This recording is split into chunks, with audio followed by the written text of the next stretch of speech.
The BS Report is a free-flowing conversation that occasionally touches on mature subjects. First of all, This is the BS Report with Bill Simmons. it might be cool, I don't know. And if it's not, I don't The care. BS Report with Bill Simmons. Bill Simmons works for ESPN. He's also named the Sports Guy, and he writes a comical sports column. He must be a popular dude. The BS Report. It's got a real dirty sound, like a rusty steak knife cutting through a well-aged steak. Now.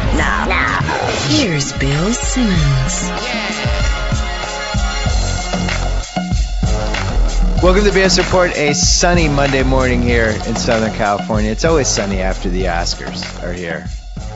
Mount Rushmore guest for us, BS Report staple, Chris Connelly, who was involved with the Oscars last night and then had to get up and at 4 a.m. was on Good Morning America, which I just think is, we have animal cruelty. I think there's human cruelty, and that's human cruelty to me, Chris Connelly. You're very kind to be thinking of me and my occasionally underslept self, but let it be said that it remains a privilege to sit next to Robin Roberts and to talk about the Oscars on a Monday morning. So I felt lucky to be there.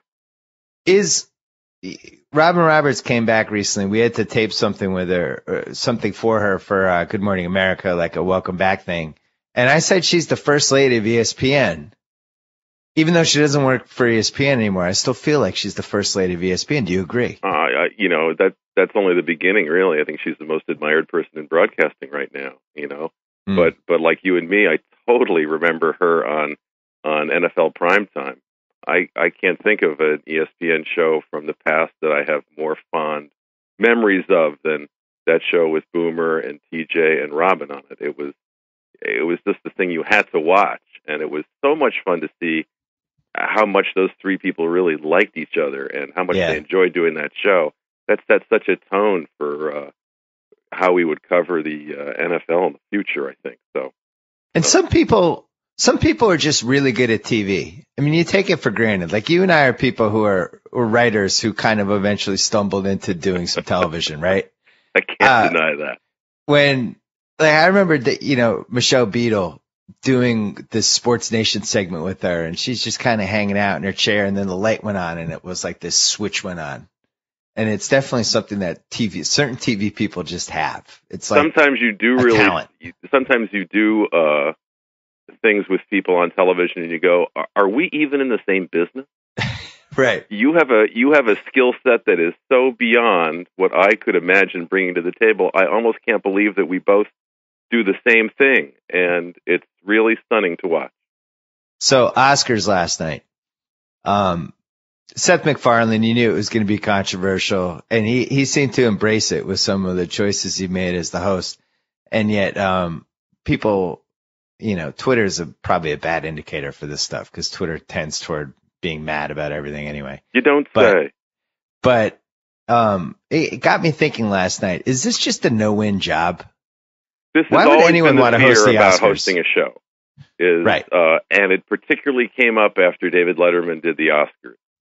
There was it was harder and harder to get people to host shows after that. When you think of someone who's so admired and beloved, who took some hits for how his Oscar hosting gig turned out, it was really hard to get anybody to host the show. We were at MTV. I was at MTV back then, and you had to look around a little bit. I think that's changed a little bit. I think despite, because of what you just said, because people kind of realize that snark is ever present, almost, regardless of what the actual quality of the performance is. So it's just sort of there, like white noise now. And these guys who wind up performing, these guys who can do these jobs, and these women who can do these jobs, have to teach themselves, have already taught themselves to be kind of impervious to all these little gnats biting at them along the way. So you kind of admire them for being able to put that all out of their minds, or to stand and face them and still try to entertain us. I actually think there's been revisionist history about that Letterman thing. It wasn't in the moment. He didn't bomb. I think the only thing that people got a little perturbed about was the Uma Oprah thing. But overall, he was entertaining. But I think he had been on such a such a high for those previous 2 years because he went from NBC to CBS, and he became like the new king of late night. He's killing Leno, and it was kind of the first even slight hiccup, and it wasn't even really a hiccup. But now, 20 years later, there's this perception that he bombed. I don't feel like he bombed. I don't know that it's the perception that he bombed, but he has certainly enjoyed kind of fueling the whole experience. It was a fish out of water kind of situation, and that resulted in a lot of very funny comedy and has continued to do so, as Dave has talked about it over the years. Well, it was actually a big picture career mistake for him not to do it again, because I always felt like like the Oscars was one of the things that cemented Carson's place just in just everything. He was the best late night host, and he was also the best Oscars host. And every once in, every year, every 2 out of 3 years, I can't even remember how many times he hosted, but he'd come out with the tux, and he was the best one at it, and just added a level of class and just everything. He was just really good at it. And I feel like Letterman should have gotten, for this generation, it should have been Letterman. And for, that one scarring experience he apparently had, that was it. He never did it again. Well, I think the thing that is always significant about who hosts the Oscars is, what is that person's relationship to the people in the first 30 rows? Are they an insider like Steve Martin or Billy Crystal? Are they an outsider like Jon Stewart or someone like that? Are they a little bit of both, like Chris Rock or someone like him? Because how the jokes get structured, who they are aimed at, has a lot to do with what the feel of the show is. Are they aimed at the famous people, like arrows aimed at them? Are they designed to kind of land softly on those first 30 rows and then bounce into the audience, so to speak? That to a large degree, I think, is how we assess how a particular host is doing. So I'm looking it up. Carson hosted 5 times, 79, 80, 81, 82, and 84. And the interesting thing about that, Bill, is you wouldn't have watched the Oscars most of those years. Right. Because the Oscars ran on the same night as the NCAA tournament championship. Is that true? You wouldn't have watched. Or at least you would have picked up for the last hour or so, maybe, after Dick Enberg and Billy Packer and Al McGuire had finished up their work. Both shows, as I recall, aired on a Monday night. And let's face it, we were probably watching the game. That's the greatest broadcast team of all time we just talked about there. So you probably missed Ernest Thompson winning for on Golden Pond. Yeah, I don't totally remember caring about the Oscars until somewhere in the 80s. And what's weird is that for my generation, Bob Hope was the same figure that you talk about for Johnny Carson. Yeah, love him or hate him, he was the Oscar host. He told the Oscar joke that clarified just that relationship to the audience, just that relationship to the people in the house we were talking about. Welcome to Oscar night, or as it's known in my house, Passover. So that perfectly framed who he was. He was a guy who made movies who would never be accepting a statue. So Bob Hope, then Johnny Carson, then Billy Crystal. And now as we look into this next generation, I'm not really sure who it is. I mean, I'm obviously incredibly biased here, but there's a chance it could be Kimmel. There's a chance yeah, absolutely. I think, I have no inside information. Biased, but that's okay too. I'm totally biased. I have no inside information.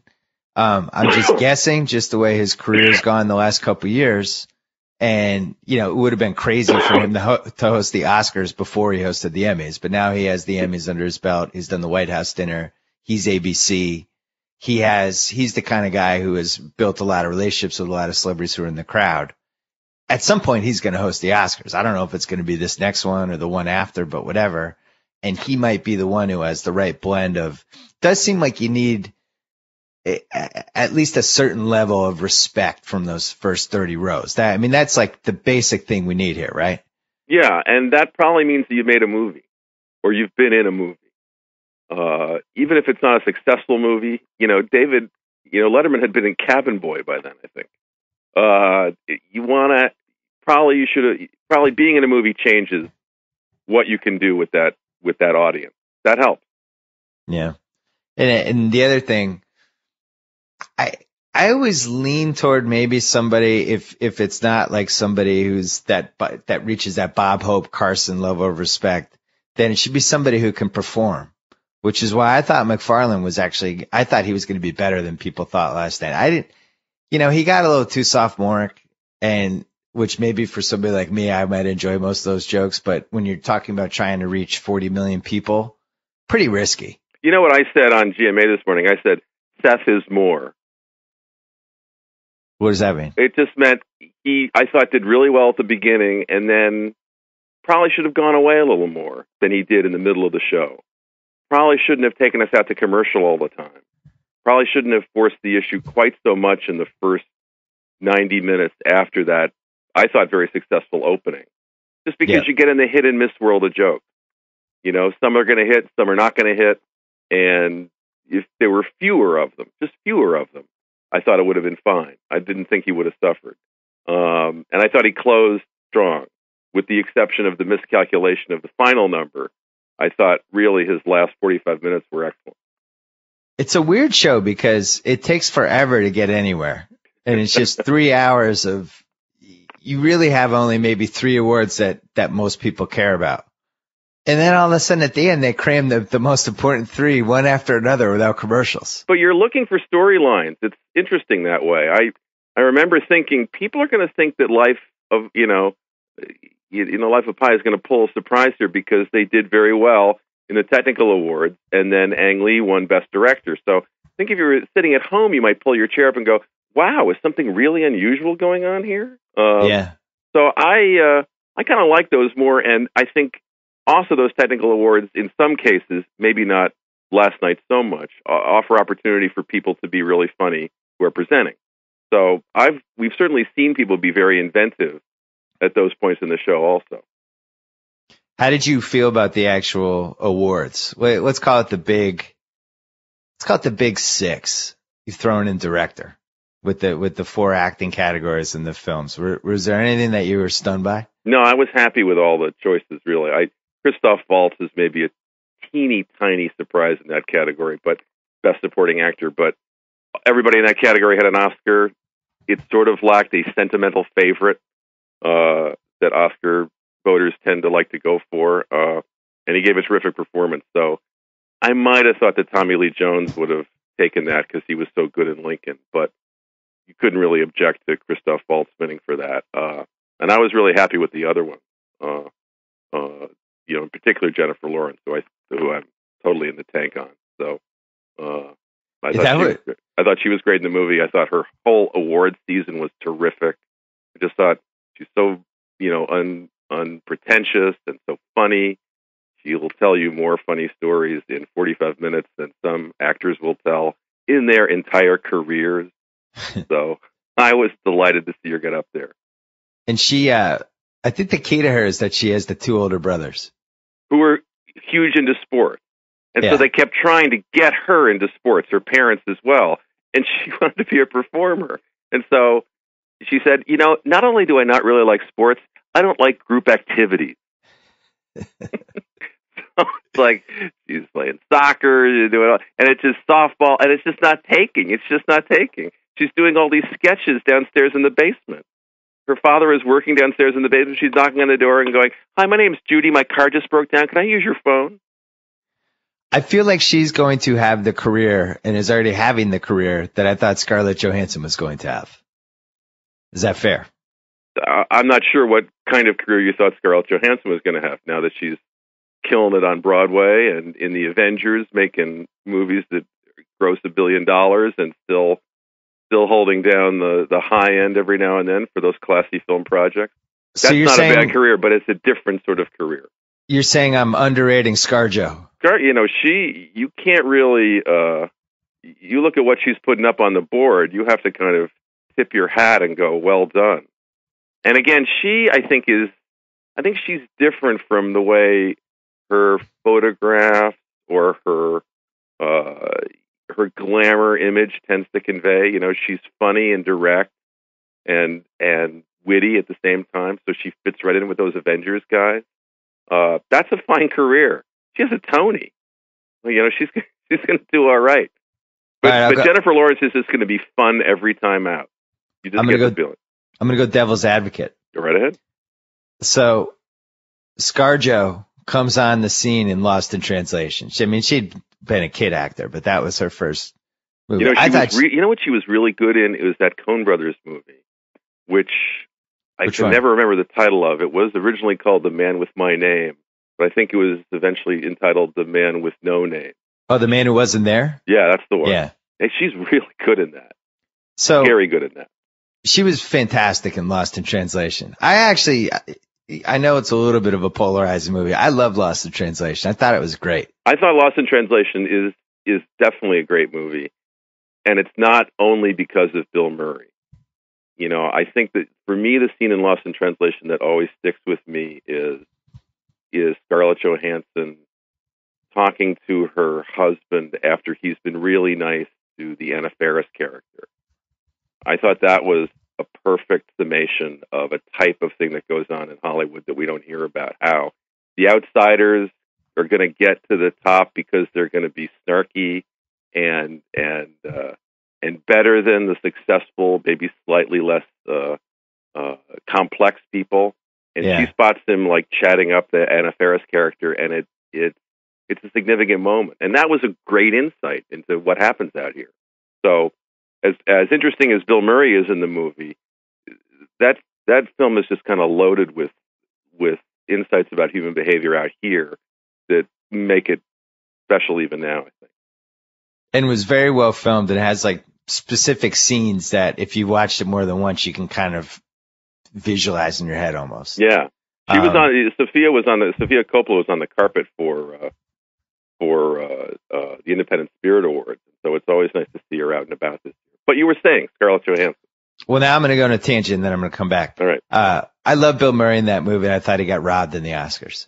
It's an Oscar travesty for me. The Sean Penn Mystic River, that's what won that year. And I just thought Bill Murray was great in that. Like, I feel like a lot of people could have played Sean Penn in that movie. And that's when I'm doing Oscar travesties in my head, I always think of it like a degree of difficulty thing, where you think like, all right, how many actors, that's a great role. How many actors could have played that role? Yes, that's true. And done it really well.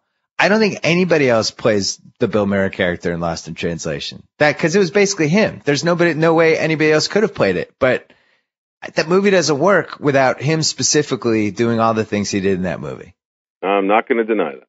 So and maybe that's not how you should judge best actor and best actress, but in my head, that's always what I have. We always have the little list of things we think could have been different. I still, this is kind of obscure, but I still can't believe that Bill Irwin not only didn't win for supporting actor in Rachel Getting Married, but wasn't even nominated. Since the scene that he has in that movie, it's the loading the dishwasher scene. Yeah, is one of the greatest scenes in movies that I've seen in the last 15 or 20 years. Yeah, I agree with you. All right, so back to Johansson. Sure. Lost in Translation, 2003. Then the next year, or I guess 2 years later, the next really good movie that I thought she made was Match Point. I really liked Match Point. Okay. I don't know if you're with me on that one. Well, she was definitely the Woody Muse for a while. Right. But that was the one where it kind of tapped into her sexuality, just her charisma, just what a good actor. I always like the way that she tapped. I would be a little more. I thought she tapped into a specific guy's idea of sexuality, and that kind of made it even more interesting. Good note. I agree with you. Then I liked her in The Prestige, which I thought The Prestige was actually a good movie. Prestige is a fascinating movie. The Prestige is doesn't get talked about like his other movies, but you can have a long conversation over a couple of slices of pie talking about what's going on in The Prestige. My kids love The Prestige. All right, so here's the rest of, so that's 2006. Nanny Diaries in 2007. Other Berlin Girl in 2008. Vicky Cristina Barcelona, which was a good movie, 2008. I'm not as big a fan of that one. It's solid. I mean, I'm just saying, compared to the other stuff she's done, because this is the rest. The Spirit, he's just not that into you, which, cash grab. Iron Man 2, We bought a zoo, which was really disappointing. I mean, you're a Cameron Crowe guy, and so am I. Did not like that movie. The Avengers, Hitchcock. The wheels kind of came off somewhere along the line here. I thought you're forgetting the Tony for A View from the Bridge. Okay, that's fair. She's making movies and recording record albums and going on stage and everything else that goes on with her. So what you would think now is, okay, she's got the franchise. She's in the Marvel world for a good long time. Would imagine, because they sign contracts that have them be in a number of movies and stuff. So now let's see what she chooses aside from that. Now let's see where she makes her influence known. Because as we would agree, she could make an independent film happen if she wants to make it. So let's see what her choice looks like. Let's see what her taste is like. Well, I think I'm ready I think she's at the point where she needs to figure that out. But I would say the arrow still trends up. There is every chance we haven't seen all the things that she can do yet on a movie screen, and so it'll be exciting to see what those turn out to be. You're buying ScarJo stock. I'm selling ScarJo stock. I don't have any stock left. I've sold it. I bought J-Law stock. Well, that's really the point. Is that I've pushed it all in the middle of the table on J-Law. Because I can't imagine anything I wouldn't want to watch her in right now. Yeah, she was. So Winter's Bone, she was amazing. Yes. Silver Linings Playbook, she was amazing. Right, and as you will understand on the way Oscars tend to go, you would have thought she would have been nominated for Silver Linings Playbook and then won for Winter's Bone, but she flipped the script on everybody. Very true. And then she was really good in Hunger Games, which was not a great movie, but she was great in it. And that was when I went. My wife made me go to that movie because she'd read all the books, and I came out of that movie thinking, I really like Jennifer Lawrence in Winter's Bone, but who knows? She's 18 when she made that movie. You never know. But coming out of Hunger Games, I was like, wow, that's a movie star. Yeah, that's true. And I think, as you know, they've brought in a whole new bunch of filmmakers for the second one in the Hunger Games series, and I'm eager to see how that turns out too. Mm. Well, do you? So she's born in 1990, so she's 22. Do you buy people thinking that she might be the next Meryl Streep? I wouldn't put any. I'm going to sound like every bad athlete in recent history. She's not the second Meryl Streep, Bill. She's the first Jennifer Lawrence. I knew you were going to go there. All right, but let's look at the parallels. The door, my man. Let's look at the parallels, though. Meryl Streep comes out of the gate with some good stuff.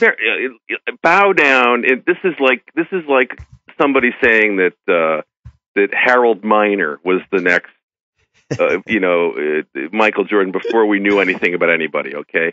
Bow down at the mention of Meryl Streep, okay? Meryl Streep was the greatest actress in high school. She was the greatest actress in college.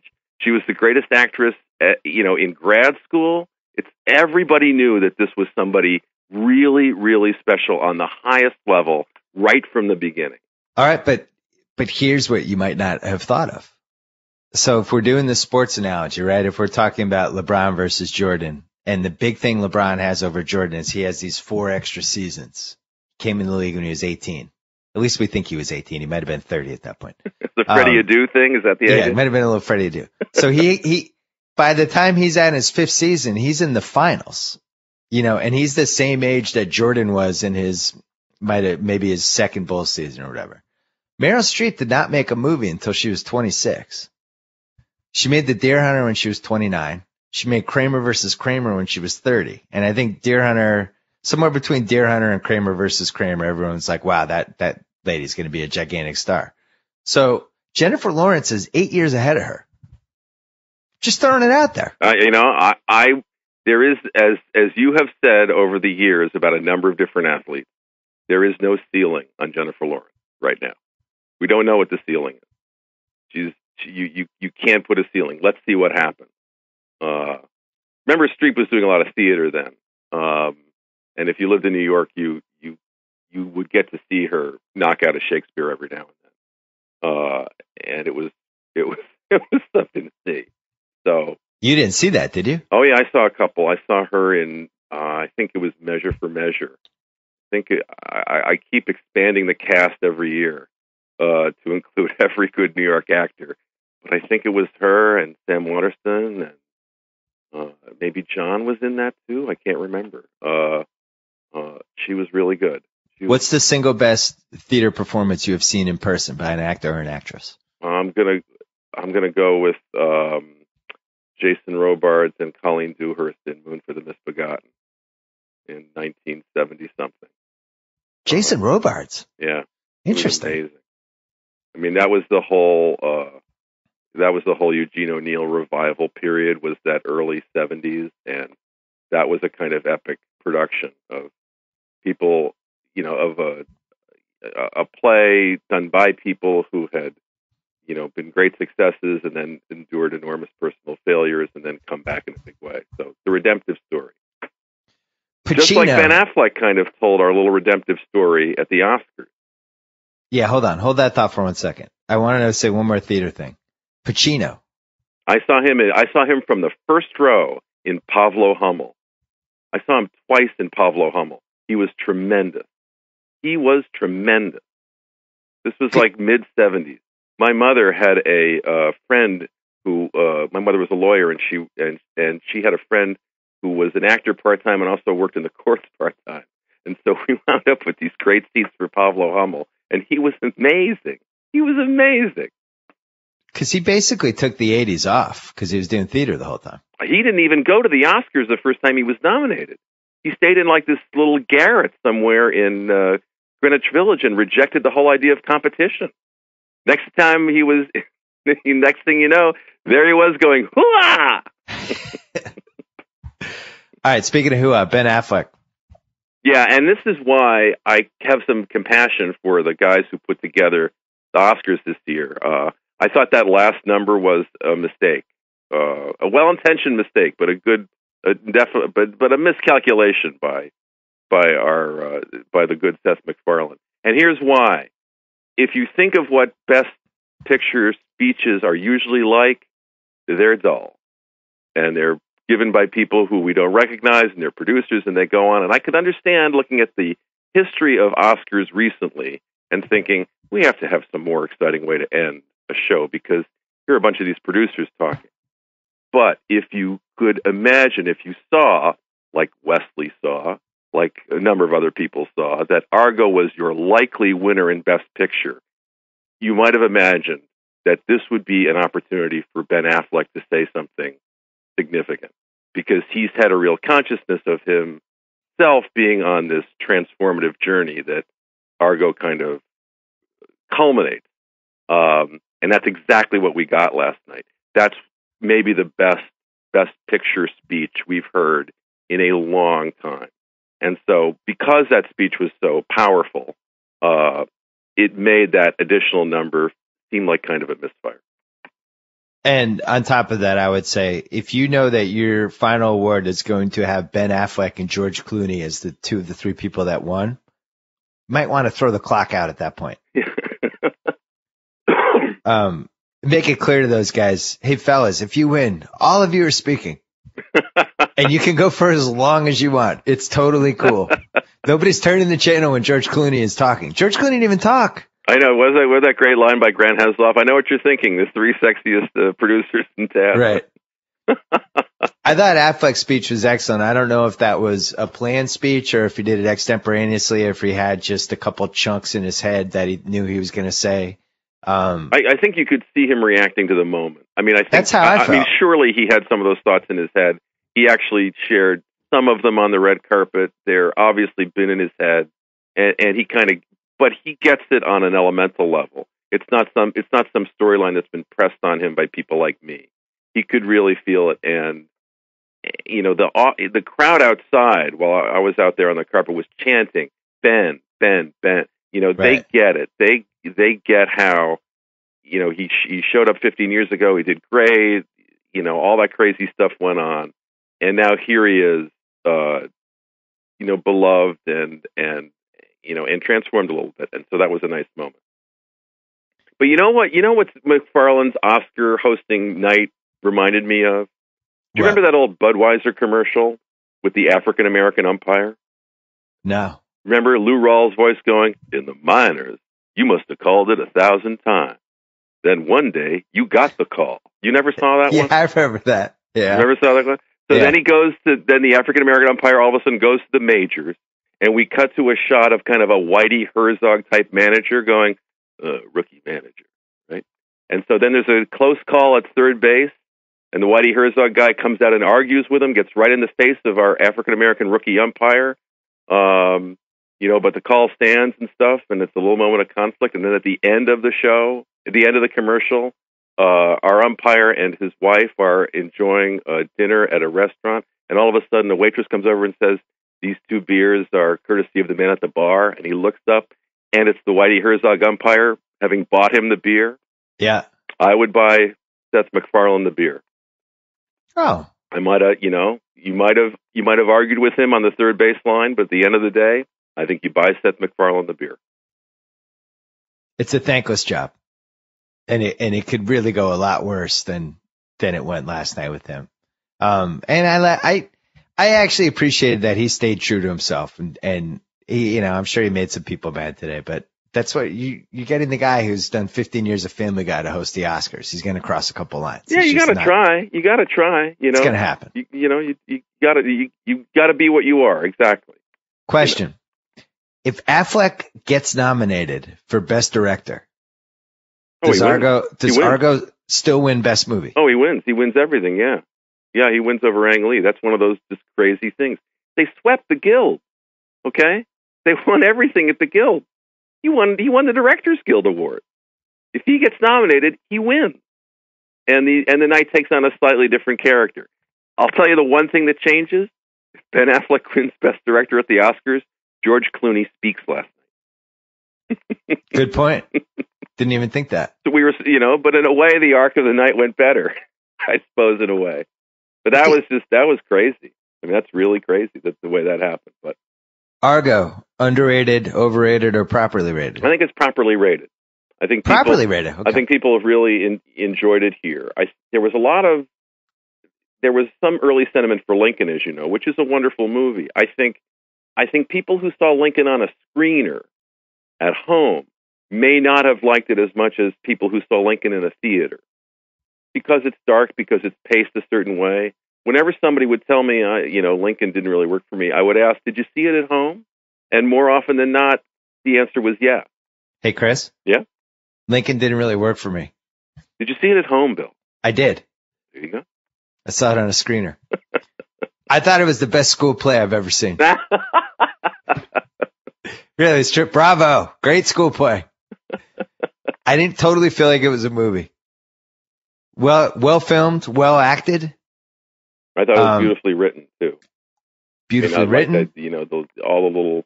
I found it a really interesting contrast to Zero Dark 30, just because I thought they were both movies that were in some ways about persuasion. Lincoln is a movie in which Lincoln and his friends have to persuade all these guys to vote a certain way, and they do that by understanding what each of the people they're trying to persuade needs. What do you need, and how can I persuade you to do what I want you to do by giving you something of what you need?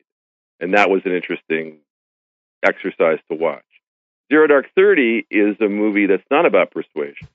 It's about a kind of demanding. As we saw in some of those clips, it's Jessica Chastain's character demanding things, needing things, wanting things. It was a fascinating contrast in how sort of two different worlds operate. There's no time to persuade in that way you gathered in the national security area that her character operated in. You couldn't talk to the Kyle Chandler role that way. And so those two films paired up against each other, governmental procedurals, I guess, fascinated in different ways that way. I would have voted for Chastain. I thought she was slightly better. I thought she had a much harder part. And going back to the thing I was mentioning before about degree of difficulty, how many people could have been in that role. The Jennifer Lawrence role was a really good role. I feel like a few other people could have done almost as well in that role. I think she was the best at it. I'm not sure. I'm trying to think like what other actresses could have done that Zero Dark 30 role. It's a pretty short list. Like who else do you think could have pulled that off? It's hard to say because she's a real life figure, we're told, who we don't really know anything about. So what a fascinating position to be in as an actress. You're going to play a real life figure, but they're just not going to allow you to know much about her. And she said that she worked Mark Bowl pretty hard in terms of finding out details and stuff, but a lot of stuff I'm sure she was craving to know, she just couldn't know. And so, in a way, we may not know what about that character is what Jessica Chastain brought to the role, and who that character really is. Naomi Watts? I thought she did a good job. Oh, you think she could have played that role? That role has to be an American, Has to be an American. I think so it can't be Kate Winslet either. No, although Kate Winslet is great, but no, it had to be an American. Yeah, I don't know who else could have played that role. I mean, the other thing is, you think of Jennifer Lawrence, she's a cop's widow. You're going to cast a 22-year-old as a cop's widow? And that's how good she is, that she just blasted through any objection you could have had to that. Oh, she's too young. Oh, she's, hasn't experienced enough about life. Forget about it. You just couldn't take your eyes off her when she was on the screen. Here's my big what if for 2012 Oscars. If Will Smith says yes to the lead in Django Unchained, how does that tilt the Oscar race? Not at all. Not at all. Not at all. Not at all. No, that, Christoph Waltz gave the performance in that movie. That movie has plenty of things to take home in its portfolio. It's a huge success, a tremendous response from the audience and stuff. But in its construction, it's designed to entertain, and it certainly succeeds based on the audience that I saw it with. I did not see Amour. Did you see Amour? I did see Amour. Did Emmanuel Riva, who I was ready to get I was doing this backstage pass thing for Oscars.com, and so I was on the red carpet and was able to speak to the spectators on the carpet. And I was hoping to see Emmanuel Riva so that we could get the spectators to sing happy birthday to her. But I did not see her on the carpet because yesterday, I think as Jennifer Lawrence pointed out, was her birthday. If she had won, would you have been okay with that? I was still hoping for Jennifer Lawrence. It's a wonderful performance. If I had a vote, it still would have been Jennifer Lawrence. Is that all right that I thought that was a really well acted movie, extremely well directed? I wasn't crazy about the last 25 minutes. You could say it. I guess it becomes satisfying in the last 25 minutes. Yeah, it's the classic, and you see this movie made every couple of years. Everybody's nuts, everybody's hopeless, everybody's quirky and irredeemable, and then by the last 20 minutes, it's all fine. Everything's good I now. understand that, and how could they win and all the rest of it? But I was there by then. I was just emotionally. You were all in. Then, I think I went to college with David O. Russell, and so I have a long-standing rooting interest for him, and I just love what he does inside a house now. I love his feel for what happens in the kitchen and in the living room and in the bedroom of a house. I think he's really gifted in finding what the rhythms and the intensity of relationships there are. And it's been a great thing to see, first in Fighter and now in this. Biggest revelation of 2012 for you? Ben Affleck now, top of the line director. I mean, arguably in the top 5 and can get any film made that he wants, and is being totally taken seriously now as a director. Or Bradley Cooper being a good actor. What did you say on Twitter? You said that if we give him the Oscar, will he promise not to do Hangover 3? He already filmed it, apparently. Really?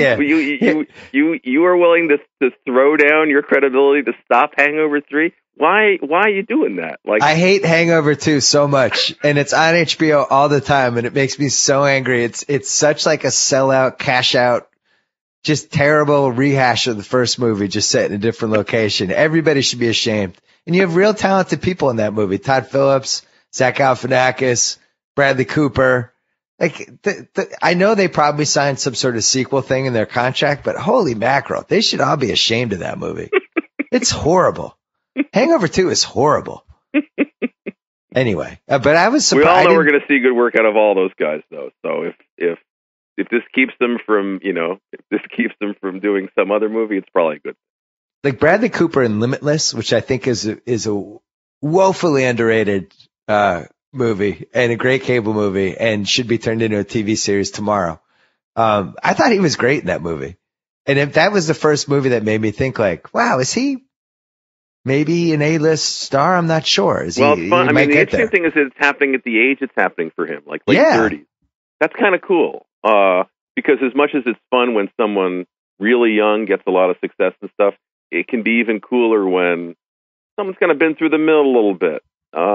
Someone's played only the bad guy or the stuck-up preppy or something like that, and now is getting to take the lead in some of these movies and has the smarts to make maybe pretty interesting film choices and so forth. So, I mean, you're talking in 2007, he joined the cast of Nip Tuck. This is 5.5 years ago. I remember in 2009, was it 2000? Yeah, 2009, after Hangover hit, he hosted SNL. And I remember watching that episode and thinking, oh, this is fun. He got his 15 minutes. He'll probably he'll get one action movie out of this, and then he'll kind of fade into whatever obscurity he's going to fade into. And actually, he's going to have a real career now. He told a story while we were interviewing him for Nightline about being chosen as the sexiest man alive. So he and his mother are on the phone together watching the Today Show unveil him as sexiest man alive.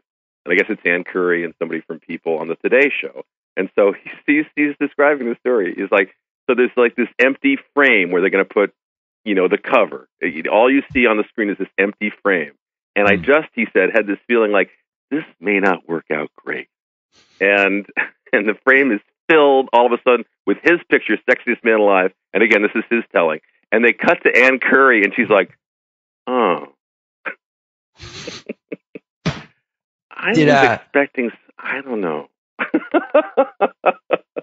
Did we, because it's Denzel and because he basically plays variations of Denzel in every movie, I feel like his Flight performance might have been underrated. He came out late to play, Bill. Yeah. He was much more, I think, talkative about the movie and eager about the movie in this last month since he got nominated than maybe he was at the first go round of publicity. I don't know if he just had to process it or whatever, but I think he really reminded us why he's so special just in the last month or so. So it was fun to see him in this crowd because he always is a worthwhile, two-time Oscar winner, right? So where did that rank in the best Denzel movie ever list for you? Well, that's a long list. Yeah, it is. That's a long list. I don't even know if it's top 5. I mean, you go back to Cry Freedom and Malcolm X, and I don't know. He's put some points up on the board. I'm not even sure it's top 5, even though it's pretty darn good. I gotta say, I thought he was phenomenal in He Got Game.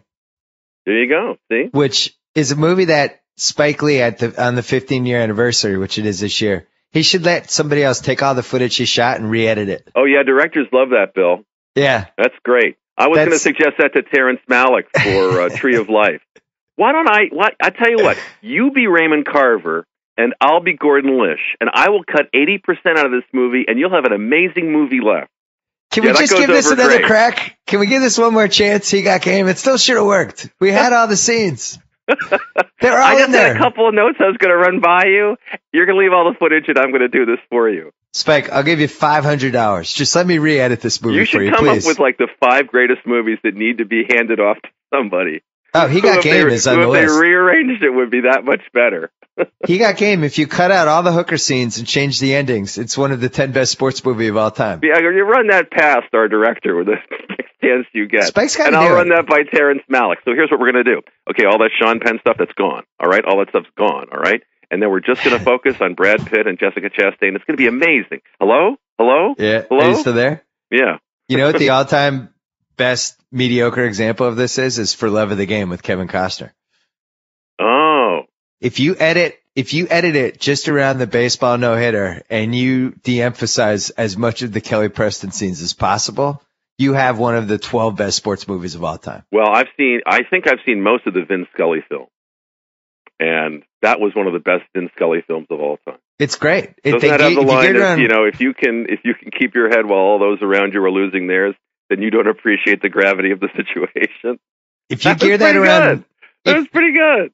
Geared around Ving Scully and J.K. Simmons and John C. Reilly and Costner, you have a winner. There you have go. a top 12 movie. Well, I like me some Kelly Preston, but I'd like to see you try to do that. So. It was like right after Jerry Maguire had hit a couple years before, and she still had some juice. Now, and people Jerry, were like, we always said we would be brutally honest with each other. I think you added the brutal part. Another great moment for our friend Cameron. Which one? Oh, Jerry that Maguire. That line right there? Yeah. No. She was great. You know what? I'm buying Cameron Crowe stock right now. He's due. I think he's got one more great one in him. Well, I'm sure he's got a bunch of them, It's been a drought. We're very of the moment around here, right? But when people show what they can do, you always want to see what they got left. Is Jerry Maguire a sports movie or a romantic comedy? It's probably a romantic comedy. I argued about this with Mike Tolan at the Clippers game on Thursday. I think it's a sports movie. To be honest with you, you don't actually have to choose, by the way. No, you have to. Unless in 1979 you're running you're running Vidiots down in Santa Monica, and you have to figure out where to put the VHS. There is no more need to physically place a film in a rack somewhere so that people can find it. You can cross-reference it on a whole bunch of things right now. I disagree, because if you're making a best sports movie list, I need to know if Jerry Maguire is a sports movie or not. You're going to put Jerry Maguire on a bad sports movie list? On a good sports movie list. Good sports movie list. Yeah. The thing I always wondered, somebody told me once that there was a chance that the Tidwell might have been a sitcom. Oh, it would have been incredible. And I think that could have been a lot. I mean, I respect the decisions made that didn't happen, but that would have been a lot of fun. That was a great family. I think it's a sports movie, and I think it's as much of a sports movie as Bull Durham is. As weird, like if you're going to say Jerry Maguire's a romantic comedy, then Bull Durham's a romantic comedy too. And here's my evidence: Bull Durham has been shown on Lifetime. Well, but we know why that is. You and I have already discussed the Lifetime game. Yeah, and so Bull Durham can be on Lifetime because the description of the synopsis can begin with a woman of a certain age. Oh. That's what determines a Lifetime movie. Yeah, we have talked about this. The synopsis of the plot can begin with a woman of a certain age. I don't think you can say that about Jerry Maguire. Dorothy Boyd is quite young in that movie. And the Renee Zellweger character. And if you're making a Cinemax synopsis, to be eligible for Cinemax would be a woman comes of age. Remember what I was always told was one of the key notes on Jerry Maguire. He falls in love with the boy first. Oh. He falls in love with the boy first. That's a good one. And you're a long-time Lipnicki man. I know it got a little dusty in the sports guy's mansion during Like Mike, other Lipnicki film. If we could somehow hook up J Lip and J Law, I'd be super happy. Those two. Jay Lip is ripped right now, I think, isn't he? Oh, yeah. He's with when the child actors, they get teased a little bit, and then they turn into, it's like the kid from Baywatch. There's a kid in Baywatch? Hobie, Hasselhoff's son in Baywatch, is now like steroid celebrity. You knew there was a kid in Baywatch? Yeah, Hobie. They geared plots around Hobie. I didn't log a lot of time watching Baywatch. So occasionally the people from Baywatch would turn up on the Rock and Jock event. So you have to be able to recognize them without the red swimsuit? I'm not going to apologize for Baywatch. I'm not asking that you culture phenomenon. Hey, explain to me the Anne Hathaway backlash to me. I don't know. She really. What happened? What happened to Anne Hathaway here? I thought we were all in on Anne Hathaway. I'm fine with Anne Hathaway. They're really two. And you get to have both. You have Jennifer Lawrence who works from the heart very much, and then I think with Anne Hathaway, you have somebody who really thinks about this stuff. Who is in the best sense kind of a type A, wants to do really well and works really hard to do well. And I did notice that she seemed to attract a fair amount of snark along the way. And maybe snark is like static electricity. It's going to cling to somebody, and it just happened to cling to her. But, that's a pretty nice career, too. You take a look at it with some risky stuff and some great performances. Again, in Rachel Getting Married. She was terrific in that. So I will not sip the haterade with her. I thought it was a massive performance in this big, sweeping, emotional movie, and I'm perfectly happy she's got an Oscar. Here's my theory. I think if you think Hollywood's like high school, right? Exactly. And if you think of it that way, everything makes a lot more sense. And Anne Hathaway is the girl who got straight A's. Exactly. Who's in a bunch of different clubs. On the test. She says to you, I'm going to fail on the test, and then she gets a 99 on it. I get that, yeah. She leads the school play. She's editor of the school newspaper. Right. She's dating some wide receiver on the football team, and after a while it passes a point, and all the other girls are like, Anne's a bitch.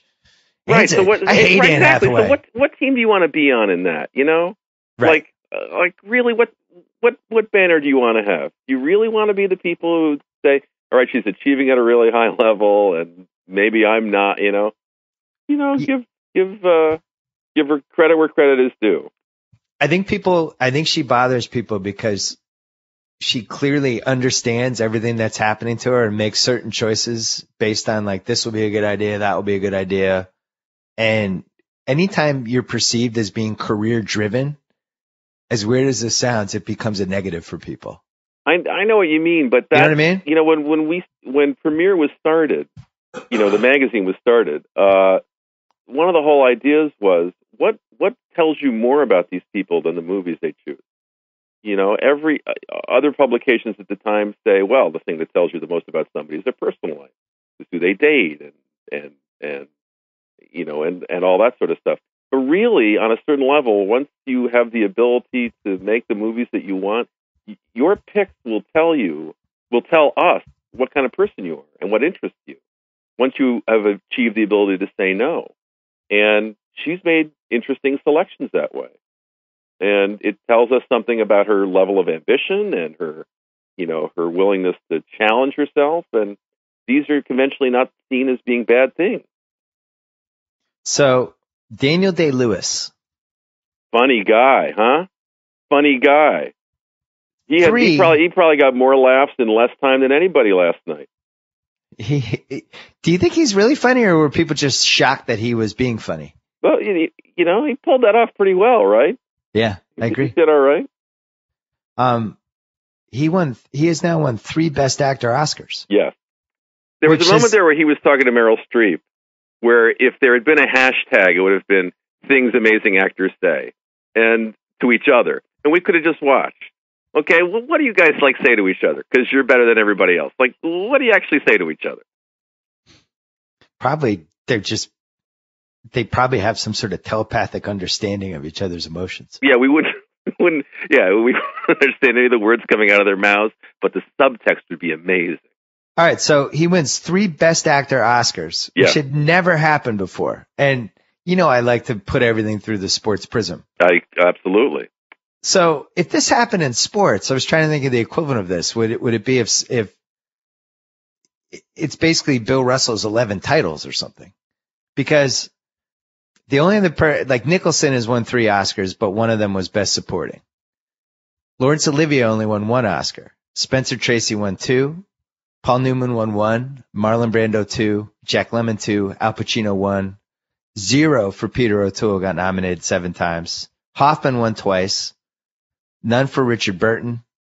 1 for Robert Duvall. 2 for De Niro. 1 Best Supporting. 1 Best Actor. Do you know what the equivalent is for those guys?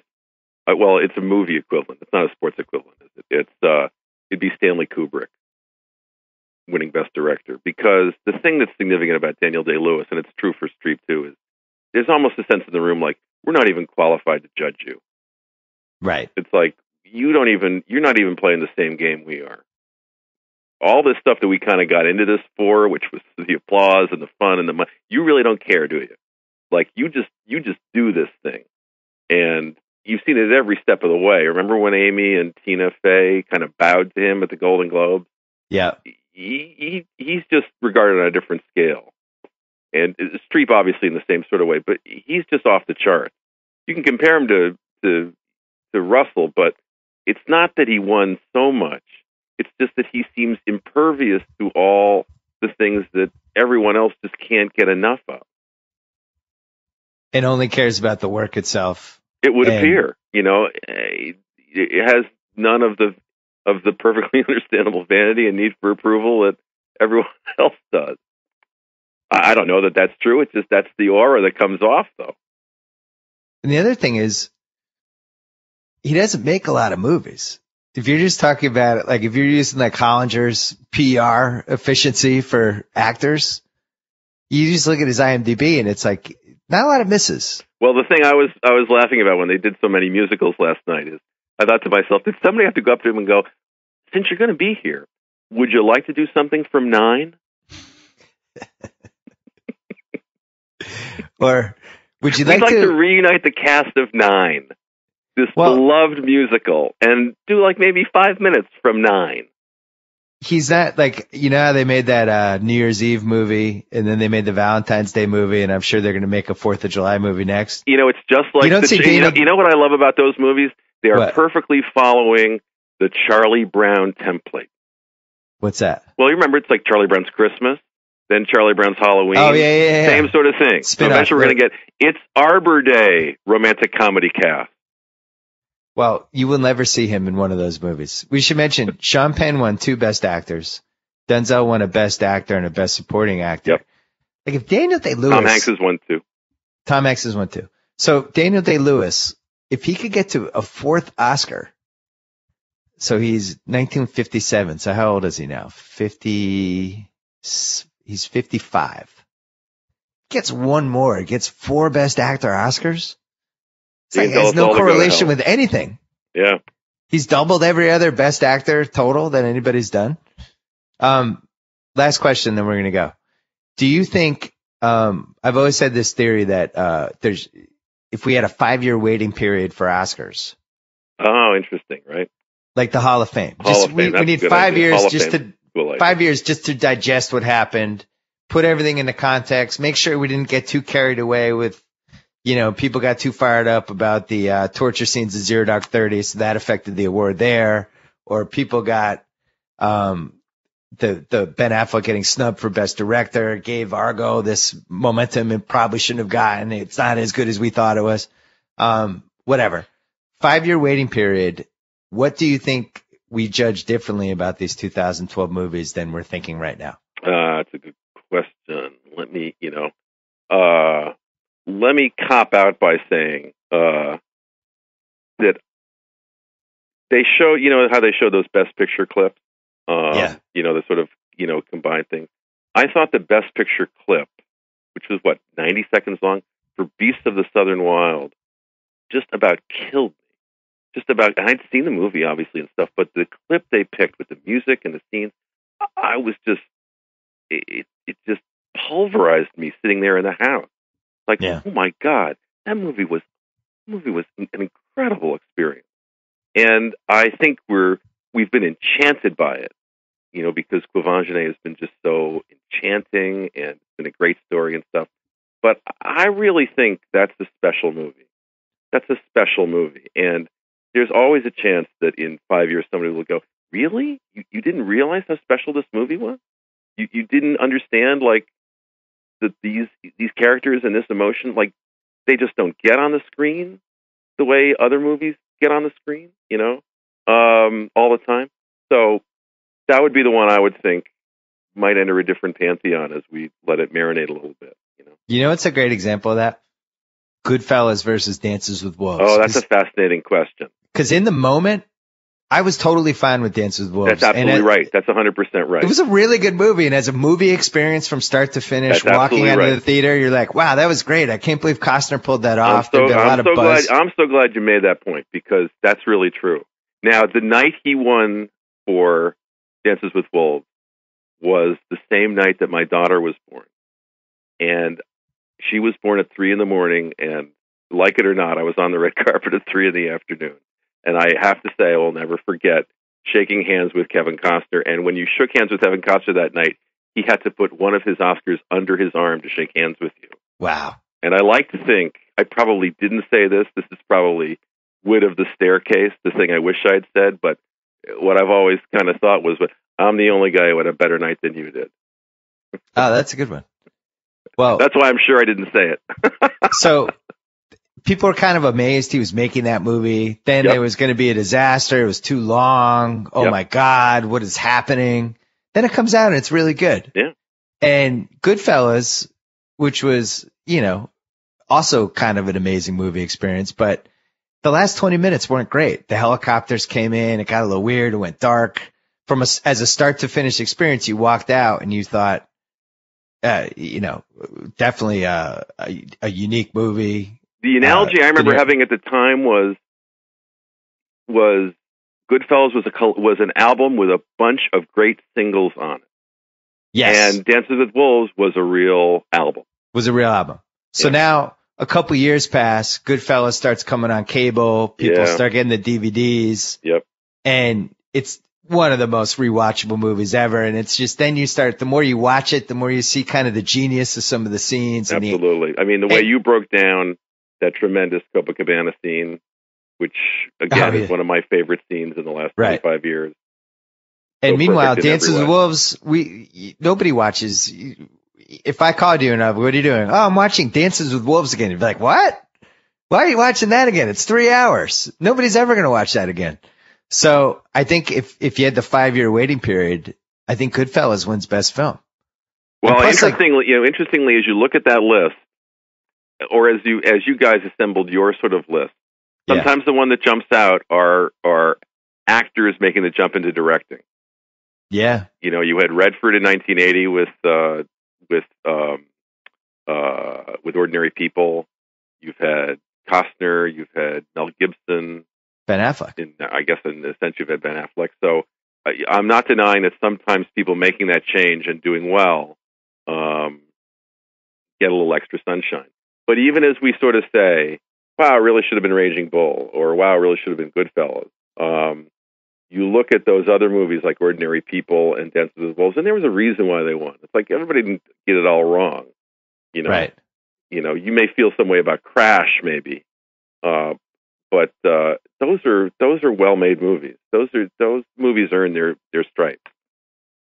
Well, I think Argo, which I really liked, I thought it was excellent. For me, the one, and I understand sort of the challenge there. I know we're going on and on and on, right? Yeah. But no huge emotional acting performances, really. No.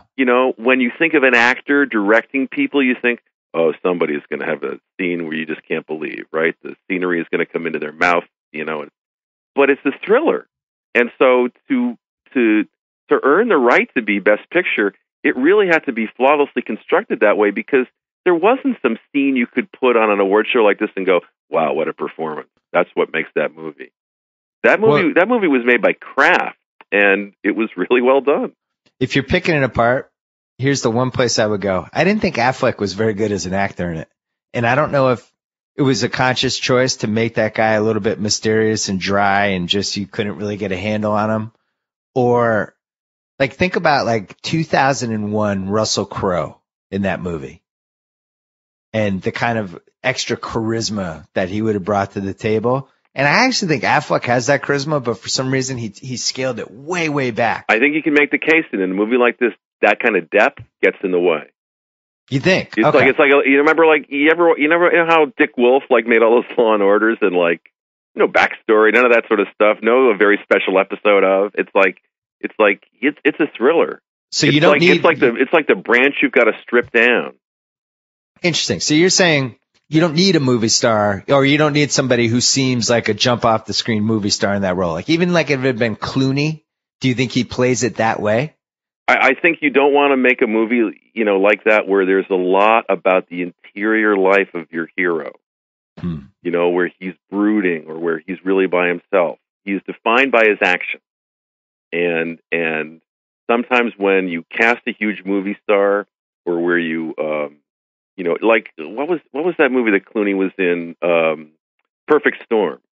They larded that movie up with introspective monologue. Yeah. That's a thriller movie. Okay, we don't have to hear how much he loves to sail or how much he loves to be on the water. Just the wave was the star. Just tell the story. It's going to be fun if we tell the story. There are movies sometimes where you feel like to attract a major star, big speeches are added so that they can have their moment. And that wasn't how Argo was efficient that way. Isn't You have that the to focus rule? on the right thing. You need to get a big actor to do your movie. You have to have 2 90-second speeches in there. I think you do. It's bait. It's like putting chum in the water. You know, it's not even that attracts the actors. It attracts the actors' agents. Right. Wow, look at this.